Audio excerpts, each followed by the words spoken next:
Today we are talking all things Bruen once again. We're going into switchblades, we're talking about marijuana, and we're talking about sensitive spaces. Today on 2A Roundup. Welcome to 2A Roundup. My name is Rachel Moss, and I'm one of the attorneys at the Attorneys for Freedom Law Firm. I'm here with one of our other attorneys, Brittney Huttner. We are so excited, like I said, to dive into all things Bruen and Rahimi once again. If you didn't check our last episode of 2A Roundup, that's where we really do the deep dive into Bruen, Rahimi, explaining the court's decisions in those cases. You might want to check out that video before you watch today's video if you're new to 2A Roundup. Otherwise, we can dive right in today. So our first case we wanted to discuss with you is United States versus Williams. This was decided pretty recently, August 23rd, 2024, out of the 6th Circuit. So that means this is a federal appeals case. So in this case, Mr. Williams was indicted under the felon in possession charge. This is a federal charge under U.S.C. 922 G1. Basically, this means Mr. Williams was someone that we call a prohibited possessor. He had a prior felony charge, so he was no longer able to have a firearm. In this case, Mr. Williams was challenging this law. He was basically saying this law should not stand post-Bruen because it's unconstitutional in relation to the Second Amendment. So this case analyzes what we call a Bruen analysis. So the Bruen analysis is two-part. First, they decide, does this individual fall under the protection of the Second Amendment? And the second part of the analysis is then, if they meet that standard, if Mr. Williams can show that he falls under the Second Amendment coverage, then the burden shifts to the state, and the state has to show a historical analog that prohibited the behavior that is now being prohibited. So there basically needs to be a historical analog that matches the current prohibition. Basically, that means there needs to be a law kind of like 922 G1 back at the time of founding or a little later on. And Bruen was a little bit of a confusing test. I think we talked about that last episode, that it's been clear that courts have been a little confused about what the Bruen test means. That was the whole point of why we discussed Rahimi last episode, is that Rahimi narrowed that analysis that the court is supposed to look at. Some courts were treating Bruen like we needed to find a historical twin, not just something similar, but a historical twin, something that was an exact dead-on match. But I'm going to read this here. The court here is following this inquiry instead. The relevant inquiry is whether the challenged regulation is consistent with the principles that underpin our regulatory tradition.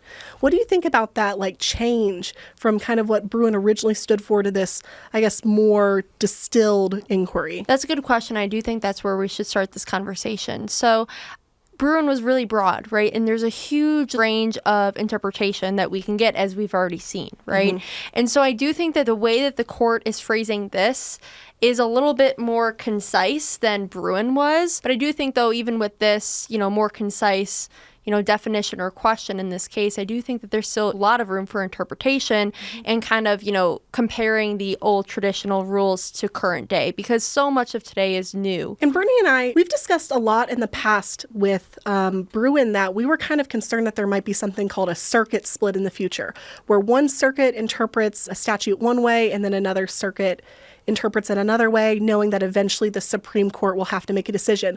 We've kind of already seen that happen. That was the whole reason Rahimi was taken up, is because the Supreme Court realized that different courts were interpreting Bruen differently. And I think we're going to continue to see that, right? Especially because the Sixth Circuit now is kind of more honing in on a specific thing than other circuits are, as we'll see even in this 2A Roundup today.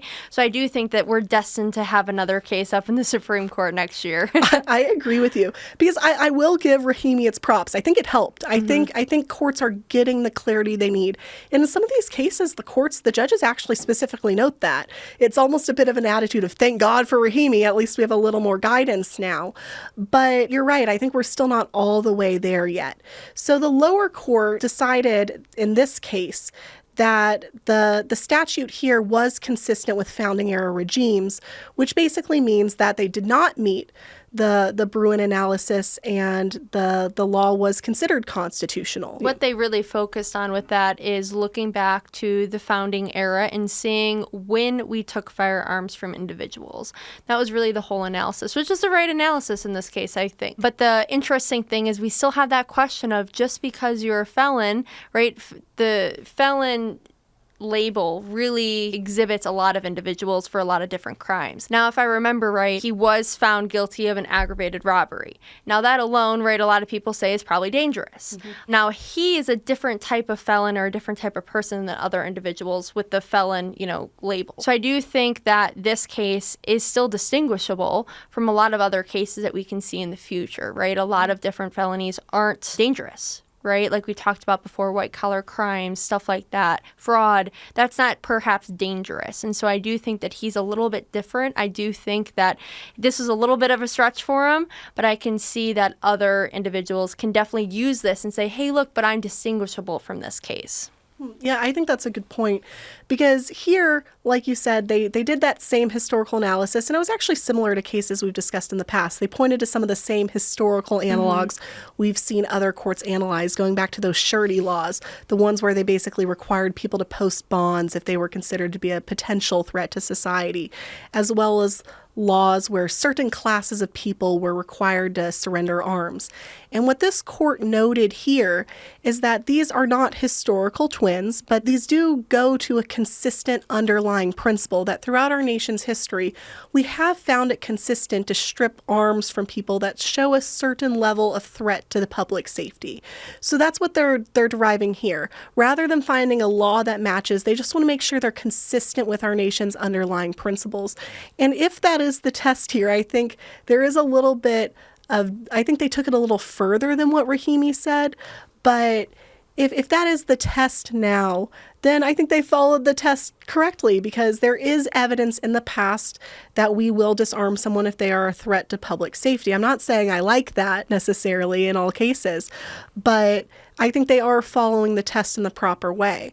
But one other thing I really wanted to talk about in this case is something a little unique that this court did is they actually dunked on Heller a little bit, which is a really landmark United Supreme Court case regarding the Second Amendment. And typically they like to bring up the fact that in Heller there's this idea of the virtuous citizen, and that the people that are protected under the Second Amendment are virtuous citizens, law-abiding Americans. And here they're saying, hey, wait. Heller was pre-Bruen. We need to reassess what falls under the people post-Bruen. We need to stop saying that the people is limited to law-abiding, virtuous citizens. So they took a little bit of a different approach on that, and I think that was the right move, because I don't think we can assume that same attitude stands post-Bruen. Yeah, because Heller, like you said, was decided before Bruen, so I think it is only right to kind of re-examine what that means. But at the end of the day, right, a lot of times when we think about law-abiding, we also think about dangerous, hand in hand. And so in the case, it specifically did say that there are, we want to look to the whole criminal history of an individual to kind of decide if they're dangerous. And then the last thing I really wanted to discuss about this specific case is something that we were concerned about in some other cases. The fact that other courts were emphasizing these laws that restricted or took away arms from certain classes of people. So in the founding era, there are countless classes that were targeted. At one point, Native Americans were targeted. At another point, Catholics, Loyalists, Italians. There were many different groups that different governments sought to disarm, totally unfairly. Disgusting prejudices there, no question. And these courts were citing these as if there were no issue with these laws. And we looked at each other and we're like, that's a little scary that we're praising these laws where good people were stripped of their guns just because of the color of their skin, or the fact that they chose to worship God. And those are not good reasons to strip people of their guns. So here they mentioned the fact that we should look to the progress our nation has made then, and we cannot single out anyone on the basis of race or religion for taking away their arms. They said that's no longer consistent with our nation's tradition. And we haven't seen that. And so, like you said, that is good, especially because they said now it's kind of like obviously the analysis is looking back to the past, but it's kind of also saying, wait, but this is now today, this is our history and tradition. And so I did kind of like that part. Yeah, they cited the 14th Amendment Amendment in doing so. And I think that was important to finally have a court address that issue, because other courts were mentioning it as if it was no big deal that we've tried to disarm Black individuals, Native American individuals, Catholics, Italians. They acted like it was no big deal. But they emphasized here that the point of citing these laws is not to say, oh, it's a good thing we stripped people of their firearms based on race and religion, but rather the point here is that it shows that our nation has been comfortable with disarming people that we consider dangerous. Yeah, and the court did specifically say, too, that they might have been wrong, right, in the founding era that they were dangerous, right? These people probably weren't dangerous, but they thought that they were, and that's why they did this, right? And so the court also specifically said they might have been wrong, right, meaning maybe they weren't dangerous, but the why of why they did that was important because they thought that they were dangerous to the peace. So I know some of you will like this decision, some of you will probably hate it, but the point is we're not trying to say here that we love or hate this decision. What we're trying to say is we are getting clarity, though, on how courts are supposed to do this analysis. And at the end of the day, this court decided that this law is constitutional, so felons can constitutionally be stripped of their firearm rights, federal felons at least. There could be room for state-specific challenges because often states have these laws as well, stripping felons of their firearm rights. But I guess actually I lied. I have one more thing I want to discuss about this case, and it's the fact that this court at least acknowledges the fact that there actually is no way currently for federal felons to get their firearm rights restored. There technically is a method codified into law for felons to get their firearm rights restored. It's just that Congress has chosen not to fund it for decades now. So they say that, hey, there's this method to get your gun rights back, but actually not really. So I do feel like there is some room to maybe challenge this in the future based on the fact that many courts have emphasized the fact that you can strip firearms away from someone when they're dangerous. And someone like Mr. Williams might be considered dangerous if it's only been a few years maybe since he completed his sentence, or in his case, he just committed a new crime. So for him, maybe he needs some time to prove he's not dangerous. But what if 20 years pass? He remains completely law-abiding. No one would look at him and say that's a threat to society. Does he have room then to challenge and say, I have no way to get my gun rights back? I'm stripped of my gun rights as a felon, even though I currently pose no threat to public safety. So I think the door is open there. I think they touch on that a little bit in this decision. They don't outright say it. But that's the challenge I have my eye on right now. Yeah, and I do think it links to the court's previous statement, too, in the opinion where that you want to look at the whole criminal history, right? So if you do only have one conviction and it was years ago, right, I do think that the court did leave that open for sure. So we're going to stay on the topic of U.S.C. 922, but we're just going to move to G3. So there's a case out of the Fifth Circuit, and that's U.S. versus Connolly. Now, I'm going to read you the specific section. We'll put that on the screen for you to see, but it says, it shall be unlawful for any person who is an unlawful user of or addicted to any controlled substance. So that's the section 922G3. And the opinion started off hot. And the first sentence was, Miss Connolly was a nonviolent marijuana smoking gun owner. The important part was that she was nonviolent, and that's what this whole case was about. So she was a woman who got in an altercation with the neighbor with her husband. Police officers show up, they search the house, they do find her firearms, and they did find marijuana and paraphernalia in the house. They arrested her, saying that she was using a controlled substance while owning or having a firearm in her possession. Now, she did admit that she does use marijuana to fall asleep and, to kind of relax from her anxiety, but she never admitted that she was, under the influence while using the firearm, or that she was even under the influence currently when the police were there. So that was what this whole case was about. She was charged, she was convicted. The court ruled that on the face of it, right, it could be constitutional. So they didn't say that this is completely unconstitutional. It could apply in a constitutional way to other individuals. For example, if somebody was under the influence while using a firearm or carrying a firearm, they can see how that can be constitutional. But as it applied to Paola and her specific facts, it was unconstitutional. Now, they kind of looked at like three buckets, they called it. So the government gave kind of 3 categories of prior traditional laws to try and fit payolaless conduct into one of those buckets. And the court said, sorry, government, you totally missed on this one, which you kind of love to see, right? So the first thing that they looked at was laws that previously disarmed mentally ill. The second was laws around intoxication. And the third were laws around dangerous people.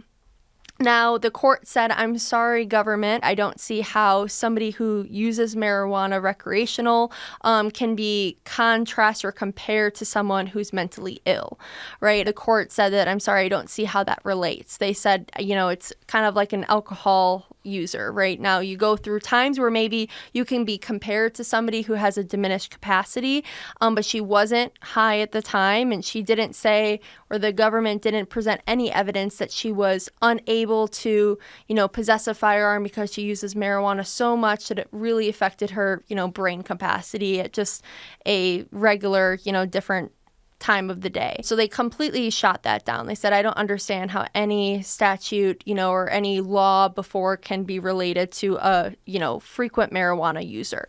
They then looked to disarming dangerous people. Again, they said, I don't understand how her conduct falls under dangerous people, right? She's not high. She did not threaten anybody with a firearm. She doesn't have any criminal history of threatening somebody with a firearm.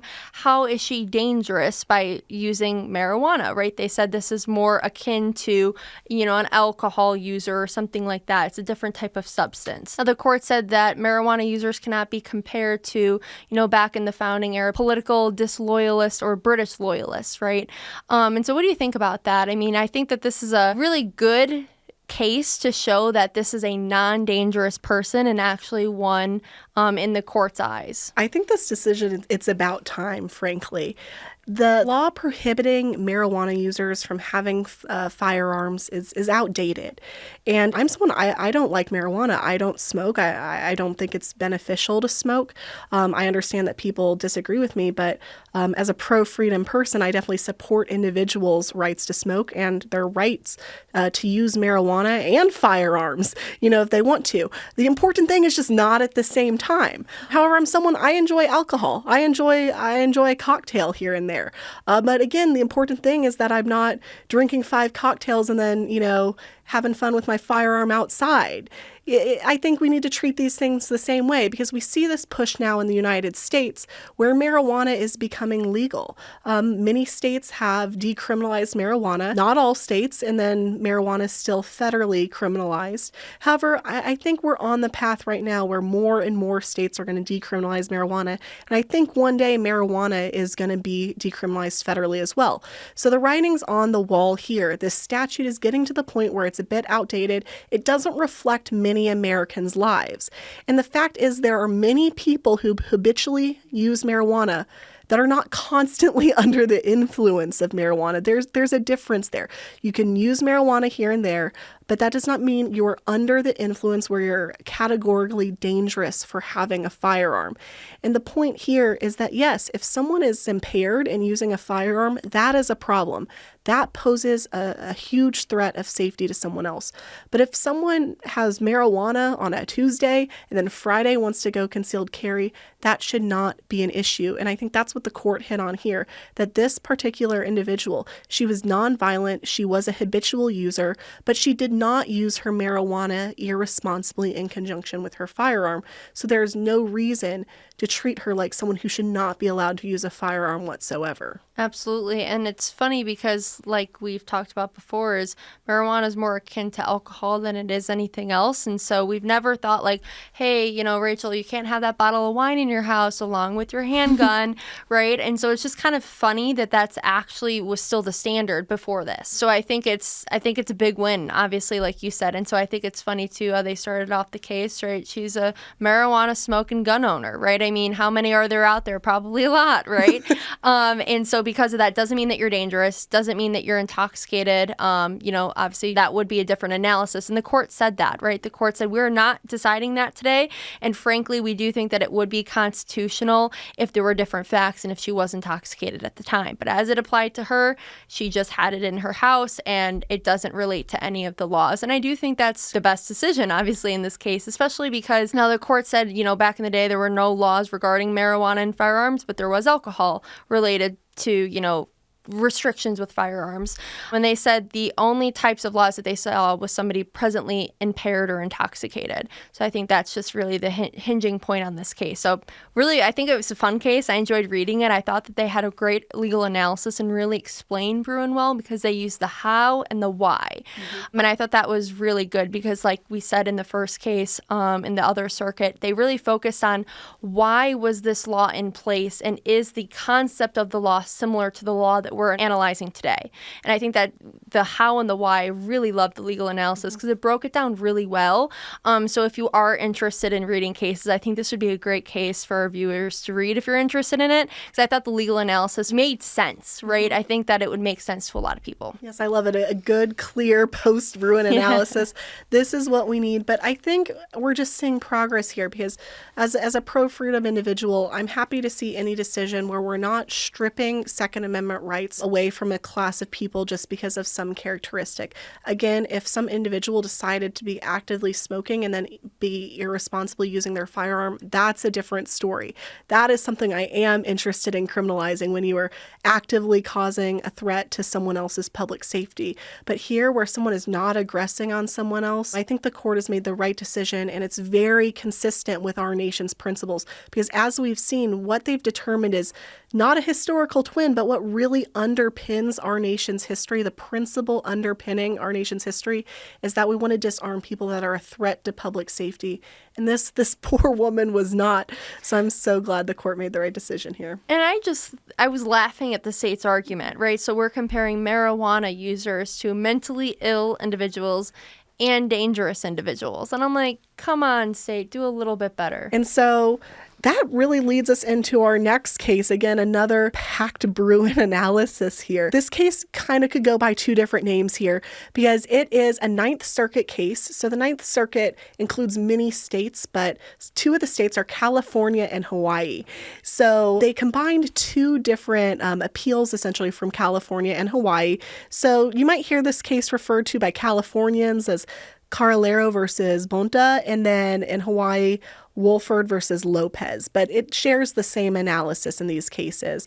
The Firearms Policy Coalition also helped bring this case as well. This one, again, decided pretty recently in September.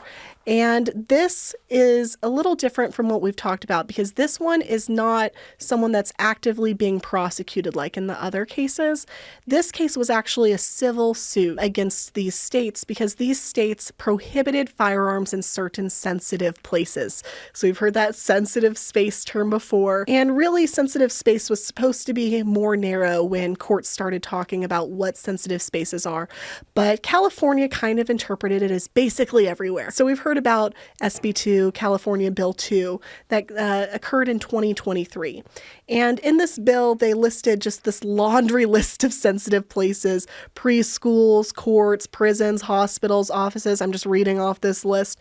Bars, gatherings that require a permit, playgrounds, parks, campgrounds, gambling areas, stadiums, libraries, amusement parks, zoos, museums, places of worship, and polling places. And that is just among others. So that's not even the full list. Hawaii had a very similar act as well, Act 52, also from 2023, where they prohibited carrying firearms in 15 different types of sensitive spaces.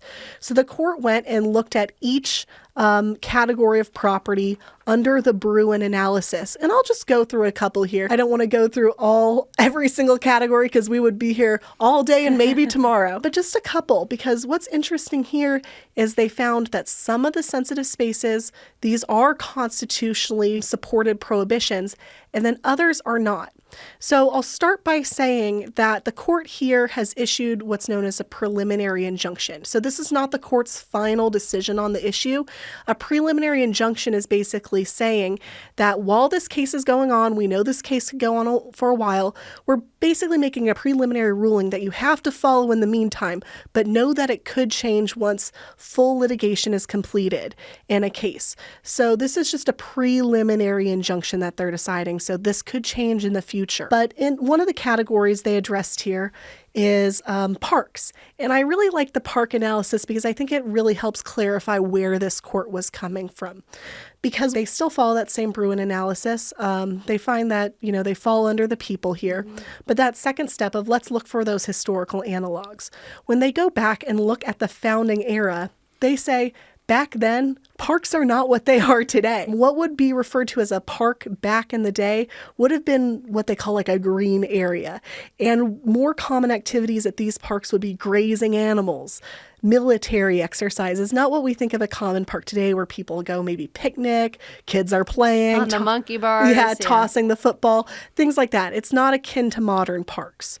So when they go back and look, they say, okay, those old historical analysis, going back and looking at modern parks, just because guns were allowed at old parks doesn't mean guns should now be allowed at modern parks. Because we're not looking for a twin, we're looking for the underpinning of the reason of why that law was in place before.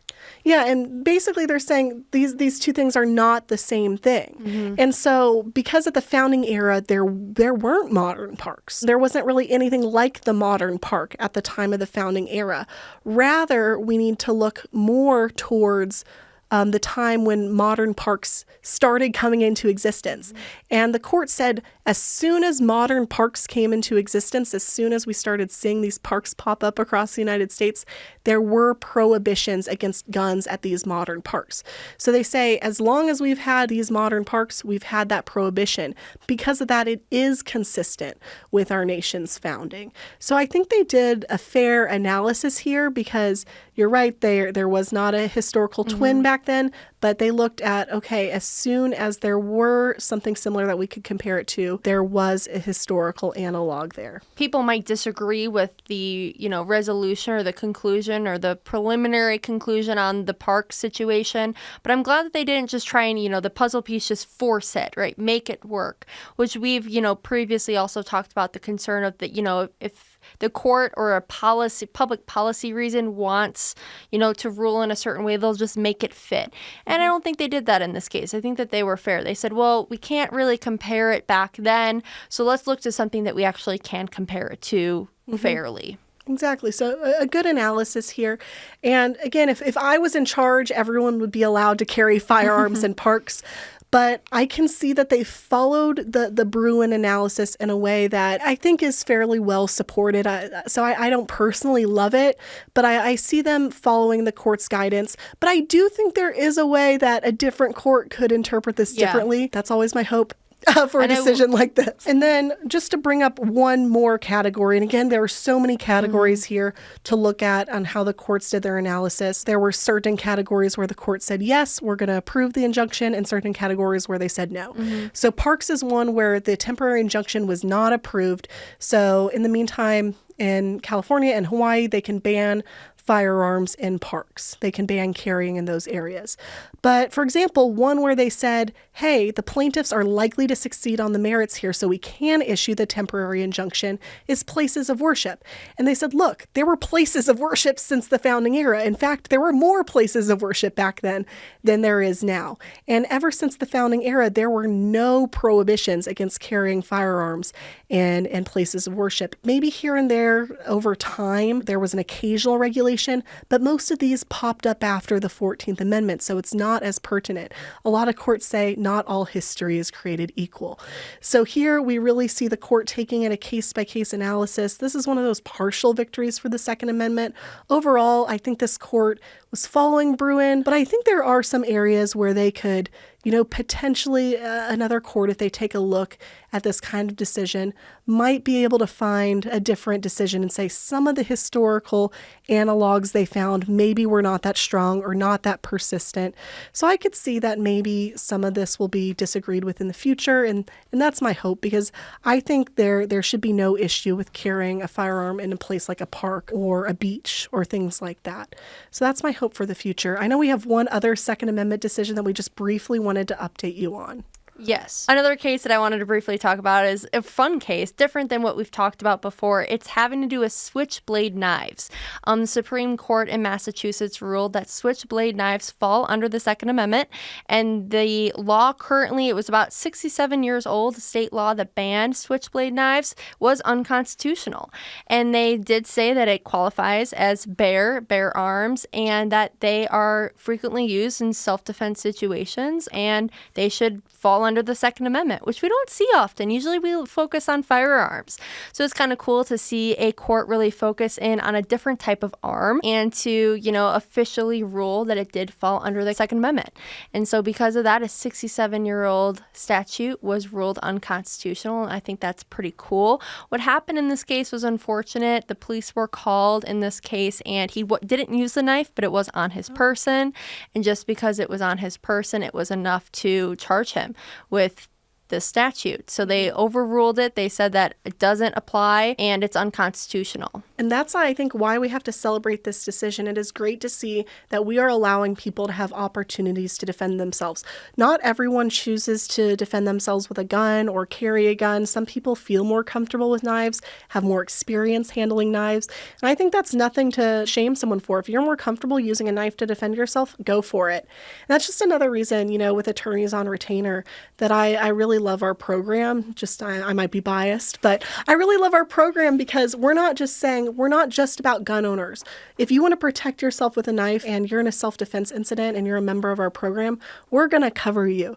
And I'm glad to see that states are starting to make progress and recognizing that the right to bear arms is not just about guns. I love guns, but it's not just about guns. It's about things like knives and other ways people want to defend themselves. So today, I think we saw some good progress with the Second Amendment. I love that we're not stripping arms away from marijuana users. We're not stripping arms away from switchblade users. I think there might be some progress in other areas. It's I would say a good day for stoners, a bad day for felons when it comes to the Second Amendment. But again, we're going to be keeping an eye on Bruen. Hopefully next episode, we'll get you some non-Bruen Second Amendment updates as well, some other firearm news in the future. But for now, there's just so much to dig in on Bruen, and I'm sure there's more to come. Absolutely. So again, thank you again for tuning in today for another edition of this 2A Roundup. Be sure to check us out online at attorneysforfreedom.com if you want to learn a bit more about our law firm. You can get to know more about our firm, what we stand for, and get to know our team. And you can also check us out on attorneysonretainer.us. And so that's where you can learn all about our self-defense protection program. And something I want to tell you a little bit more about, it's super exciting, is our inaugural Attorneys on Retainer conference. It's going to be held in Arizona on November 8th through 10th. There's a lot of exciting parts of our conference, from a cocktail hour to a day of conference speeches, as well as a really cool range day with silencers. So check the link in our description if you want to get tickets to that event. It's going to be really great, and I personally hope to see you there. If you enjoyed this video, go ahead and like, comment, share, and subscribe. And we'll see you next time on the 2A Roundup. Cheers.